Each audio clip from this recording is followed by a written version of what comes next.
Halo, selamat bertemu kembali untuk kelas matematik kita pada hari ini. Hari ini kita akan ke topik baru, yaitu sistem koordinat. Sistem koordinat bab 2 ya. Dalam sistem koordinat, seperti yang kita lihat dalam peta konsep, kita akan mempelajari posisi titik, di mana kita akan mempelajari titik asal, sumbu X, dan sumbu Y. Manakala dalam topik yang lain juga, dalam bab ini kita akan mempelajari posisi garis, yaitu garis sejajar, garis berpotongan, dan juga garis tegak lurus. Tapi pada hari ini, untuk slide kali ini, Cikgu akan menjelaskan tentang posisi titik, yaitu titik asal, sumbu X, dan sumbu Y. Oke? Kita teruskan. Oke, kita berkenalan dulu dengan siapakah penemu bagi sistem koordinat Cartesius ini. Penemu dia adalah René Descartes. Dia lahir pada tahun 1596 hingga tahun 1650 Masehi ya. Descartes dikenal sebagai Renatus Cartesius.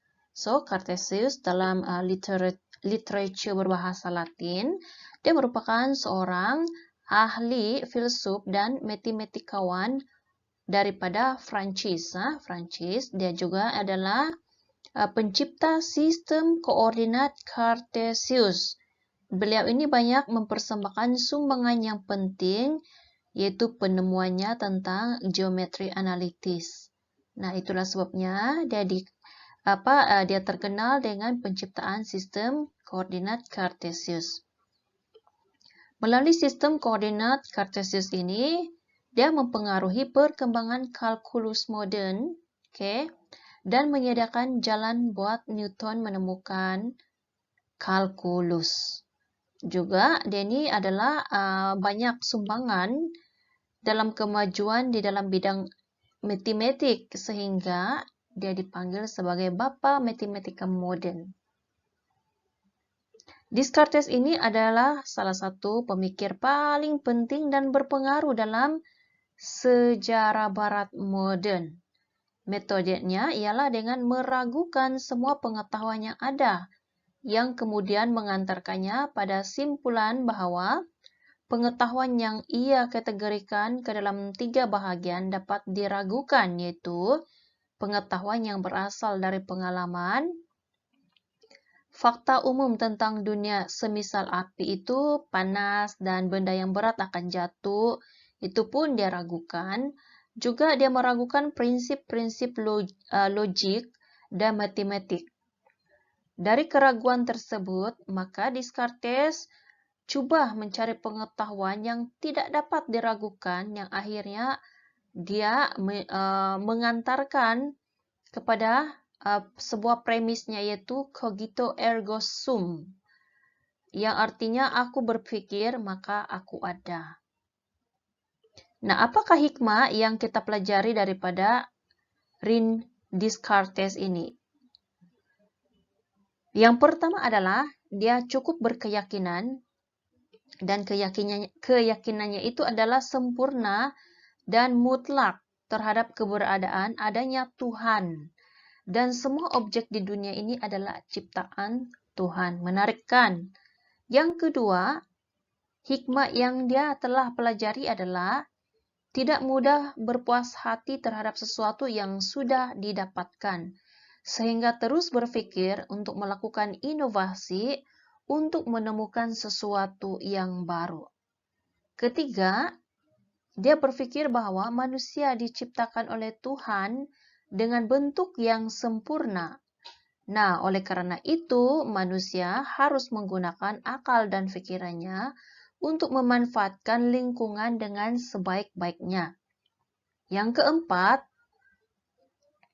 hikmah yang dia telah pelajari juga adalah hidup saling membantu dan kerjasama sesama manusia agar terjadi interaksi yang positif dalam melakukan aktivitas dan belajar. Oke. Oleh itu, itulah sedikit sebanyak tentang latar belakang pengasas atau penemu kepada sistem koordinat Cartesius. Baiklah, hari ini juga kita akan berkenalan dengan kedudukan posisi atau posisi titik terhadap sumbu X dan sumbu Y. Baiklah, pada gambar ini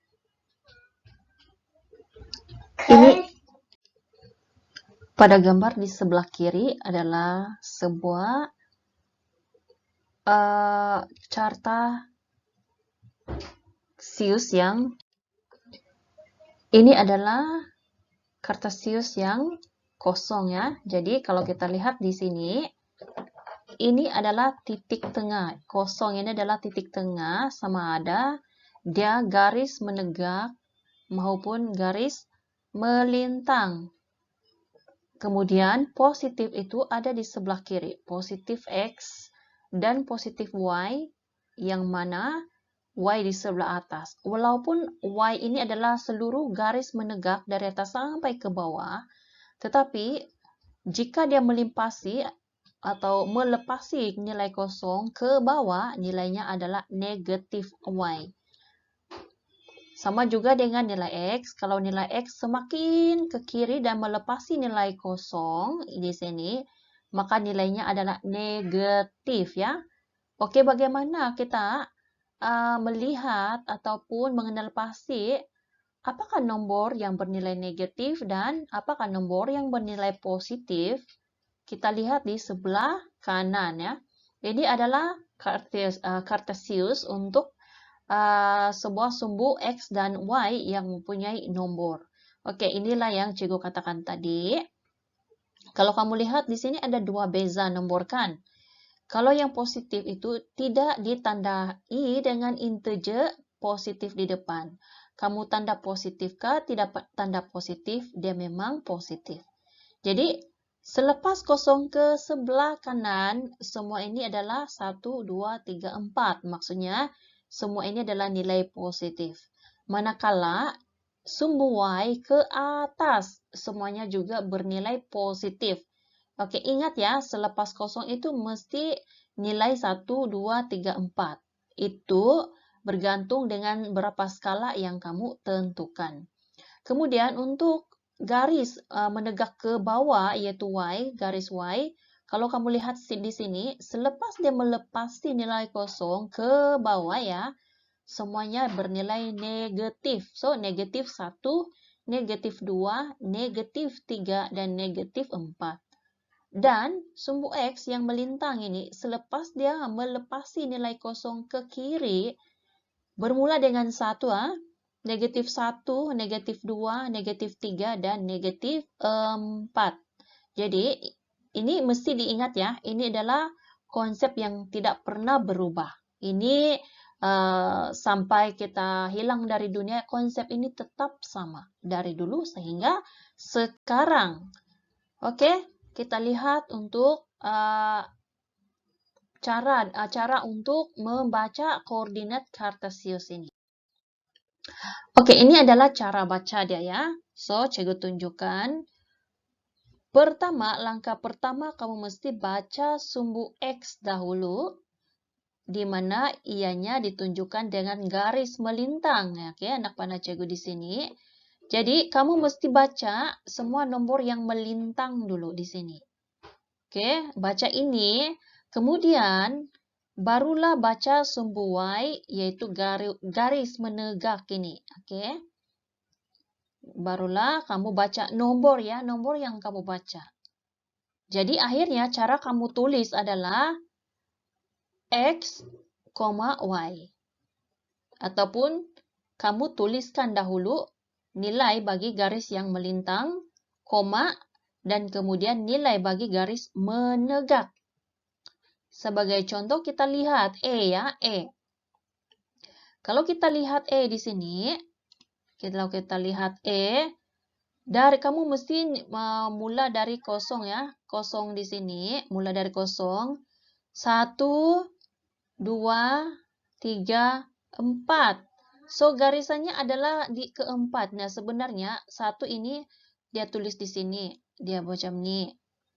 Oke, kamu boleh nampak yang cikgu gariskan. Jadi sini adalah nilai 4. Nilai 4 ini, kemudian kamu kira berapa satuan? Berapa jarak yang dia lalui? Ini 1, 2, 3 kan? Oke. Maksudnya adalah ini adalah untuk Y, garis menegak Y. Dia 3. Jadi, kan di sini tadi 4. Kita mesti baca nilai X dulu. So, yang garis melintang ini dia di kedudukan 4 kan? Sini 4. Nah, ini yang dia tulis. 4. Kemudian selepas itu, kedua, yaitu garis menegak di sini. Dia di kedudukan 3 kan? Oke, so 4,3. So, ini adalah X tadi. Ini adalah Y. Oke, kita lihat lagi B. Sama juga. Tengok, dia di kedudukan X negatif ya. Negatif. Jadi, dari 0 untuk garis melintang ini, kedudukan B terdapat di mana? So, sini 1, sini 2, sini 3, sini negatif 4 ya. Sini semua negatif 4. So, dia kedudukan negatif 4 karena dia titiknya di sini kan. Jadi, di mana dia turun? Nah, negatif 4. Jadi, kamu tulis X dia negatif 4. Koma, Y. Berapa kali ke atas? Atau kita ikut garis menegak. Dia di mana nih? Oke, kita lihat di sini. Oke, kamu boleh lihat di sini. 1, 2, 3, 4. Lihat di mana dia bertemu. Oh, di kedudukan positif 4 ya, ini sebenarnya 4. Ini sebenarnya 4 ya. Oke, so B, kedudukan B berkedudukan negatif 4, 4. Oke, cara bacanya negatif 4, 4.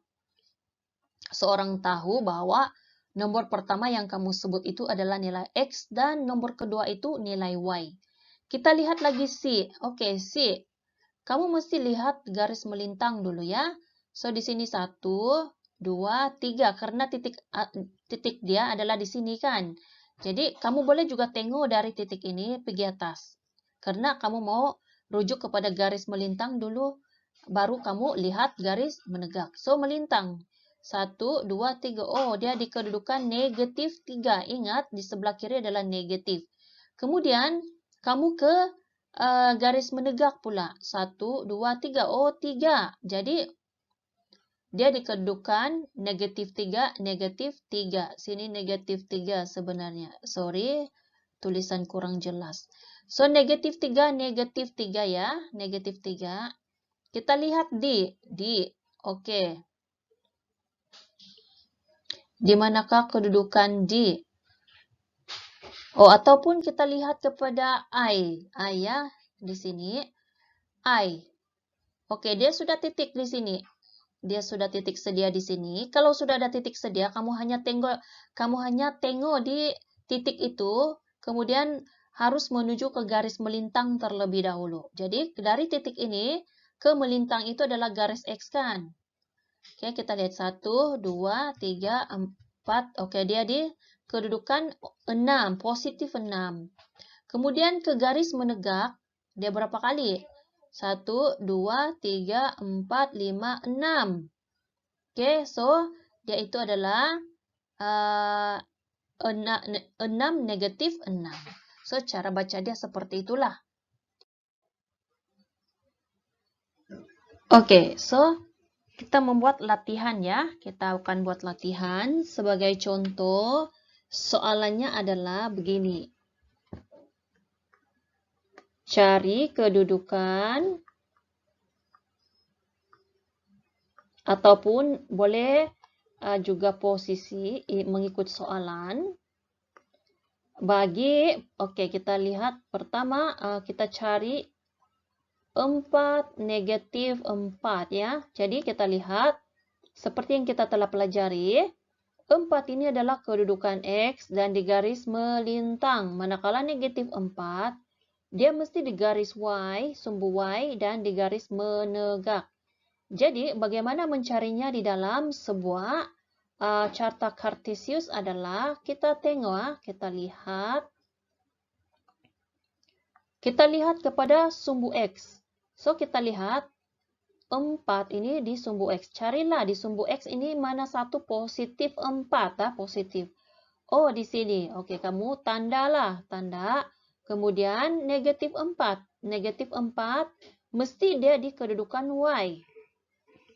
Mesti dia di kedudukan Y dan di garis menegak. Nah, carilah di sumbu Y. Oh, negatif 4 ada di bawah. Di sini. Jadi kemudian kamu pertemukan kedua-dua mereka ini.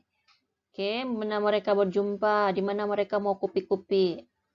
Tapi mesti di kedudukan yang sudah dibacakan tadi ya, 4 negatif 4. Oh, di sini rupanya mereka. Ingat, kamu pangkat X dan kemudian tulislah kedudukan dia.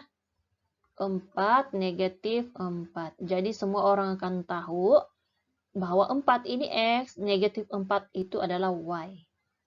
Oke, kemudian latihan yang seterusnya lagi. Coba kita cari kedudukan bagi negatif 2, 3. Negatif 2, 3. Sudah semestinya kamu tahu ini adalah X dan ini adalah Y. Oke, X ini garis melintang, kamu rujuk di garis melintang, dan Y ini di garis menegak. Negatif 2. Kita lihat di negatif 2 ini ada mesti dia di sumbu X ya, sini. Jadi di mana negatif 2? Oh, udah jumpa nih negatif 2. Dia di sini rupanya. Kemudian 3, mesti dia di garis menegak Y. Positif 3 lah, kamu cari dari atas sampai bawah. Oh, dia di sini. Nah, kemudian telepon dia. Kamu dua berjanji di mana? Si negatif 2 dan 3. Kemudian mereka berjanji dan bertemu di sini. Kamu gariskan. Di manakah titik pertemuan mereka? Oh ya, di sini. Kemudian kamu mesti tandakan, mesti X dulu ya. Negatif 2, kemudian 3. Selesai ya. Sama juga kalau disuruh cari untuk titik koordinat yang lain. Oke, bagaimana pula jika kedua disuruh cari kedudukan atau cari titik. Cari titik bagi koordinat di bawah. Oke, tidak payahlah di bawah. Sebagai contoh, di sini kedudukan E itu kononlah di sini dia sudah tinggal kamu disuruh cari ya. Sorry, bukan. Sebagai contohnya adalah oke, so di sini E lah. E. Apakah titik? Oke, apakah titik? Jadi contohnya E itu adalah di sini. Oke, jadi ini adalah E. Kamu disuruh cari. Nah, ingat, dari titik ini, kamu mesti cari paksi X dahulu. Yang mana dia itu adalah garis sumbu yang melintang. Jadi dari titik ini tadi, ini, dari sini, tanda bulat ini, kamu ke atas ya. Sebab garis melintang itu ada di atas kamu. Jadi dia berapa kali dia langkah? Tengok dari sini kan. So, ini ada 1, 2.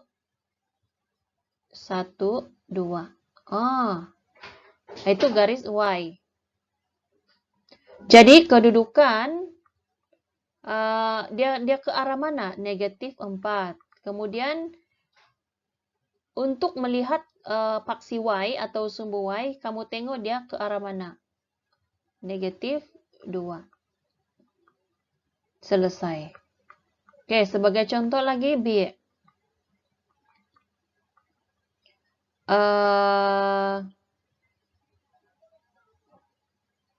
Kira-kira B-nya itu di sini ya.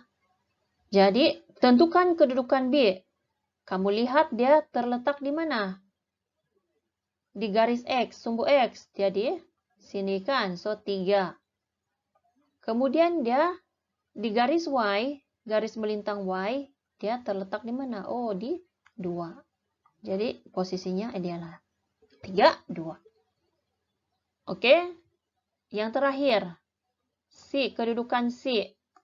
Contohnya, C itu terletak di sini. Sekejap, sinilah. Kalau contohnya dia di sini. Oke, kalau dia di sini C, kamu mesti lihat ke sumbu X dahulu.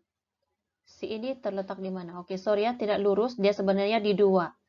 So, untuk paksi X, dia terletak di 2.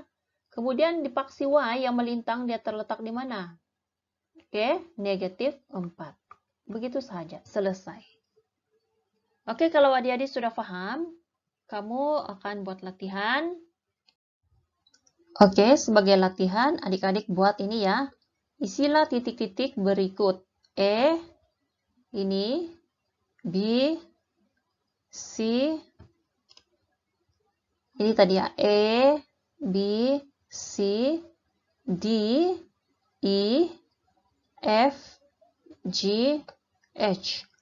Kamu isi apakah titik koordinat bagi A, B, C sampai H tadi. Oke, selamat membuat latihan.